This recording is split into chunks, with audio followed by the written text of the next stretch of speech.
यवतमाळ येथील विश्रामगृहात आंतरराष्ट्रीय मानव अधिकार फेडरेशनची जिल्हा कार्यकारिणी बैठक घेण्यात आली। या बैठकीच्या अध्यक्षस्थानी आंतरराष्ट्रीय मानव अधिकार फेडरेशन महाराष्ट्र राज्य अध्यक्ष इरफान मलसन हे मंचावर विराजमान होते। प्रमुख पाहुणे म्हणून वकील संघाचे सचिव मनमोहन ठाकरे, श्रद्धा भडके, राजेंद्र चिरडे विराजमान होते। या बैठकीमध्ये आंतरराष्ट्रीय मानव अधिकार फेडरेशनच्या जिल्हा अध्यक्षपदी अरविंद इंगडे यांची एकमताने निवड करण्यात आली, तर ॲडव्होकेट श्रद्धा भडके यांची लीगल मेंबर म्हणून निवड करण्यात आली। इंगडे व भडके यांचा पाहुण्यांच्या शुभ हस्ते पुष्पगुच्छ, शाल, श्रीफळ देऊन सत्कार करण्यात आला। त्यांच्याबरोबरच अनिश चव्हाण, अल्ताफ खान, वंदना उके, निलेश राठोड, नवनाथ दरोई यांनाही शाल, श्रीफळ व पुष्पगुच्छ देऊन सत्कार करण्यात आला। यावेळी कोमल डहाके, वैशाली नाईक, आशा चंदनखेडे, उज्ज्वला मोनीश्वर, पल्लवी लोणारे, रोशनी बनसोड, तेजस्विनी इंगडे, शीतल पंचवार, विजया काळे, कुसुम पारडे व अन्य महिला मोठ्या संख्येने उपस्थित होत्या। अरविंद इंगडे यांची अध्यक्षपदी निवड झाल्याबद्दल कॉम्रेड पीडम गेडाम,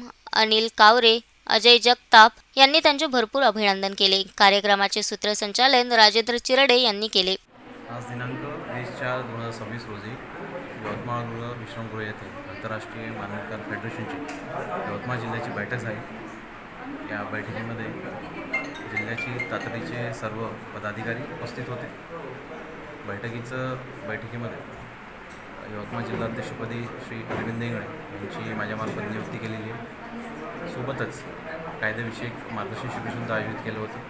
त्यामध्ये प्रत्येक जिल्ह्याचे जे बार काउन्सिलचे वकील अधिवक्ता आहेत ते उपस्थित होते।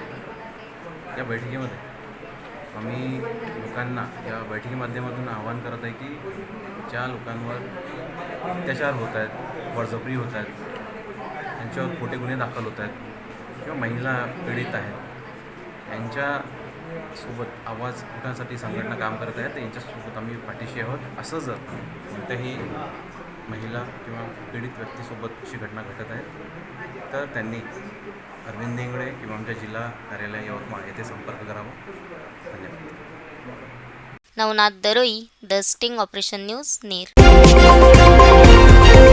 द स्टिंग ऑपरेशन न्यूज, सत्याचे दुसरे नाव, अन्यायावर लेखणीचा घाव।